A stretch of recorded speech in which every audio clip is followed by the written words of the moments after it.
Welcome to Zwida Media. If you're new to this channel, please subscribe. Don't forget to like, comment and share. Here's a new video for today.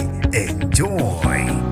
Ngoshone abagibeli ababili kwathi abanye balimala kabi ngesikhathi kutholana phezulu iloli kanye netekisi emgwaqeni uR55 eCenturion eGoli. Nginibingelele ngiphinde nginamakele kuphina kuphi ilanbulo khona le video. Mangoqala usijonele likhasi wamwelekele igama lami ngosibonga konke wakandwanda Mothanda ungangibiza intatheli kaYouTube. Ulimale inqwaba yabagibeli kwathi ababili bashona khona endaweni yesigama kuR55 eCenturion ngesikhathi kwenzeka isiphihli sengozi eloli kanye netekisi. Abezimo umawe bafike ngokukhulu ukusheshsha endaweni yesigama kubafica ababili abagibeli sebevele beshonile kwathi abahlanu belimale kabuhlungwana bebe sebesizwa khona endaweni yesigameko anduba baphuthunyiswe esibhedlela ezahlukahlukene abanye baphuthunyiswe ngendeze nophephelo emhlanu ukuze bathole usizo oluphuthumayo njengoba bebesesimeni esibucayi. Okhulumela abezimo eziphuthumayo Kale Van Renen uthe bafike endaweni yesigameko bafica abagibeli ababili sebevele sebeshonile kwathi ke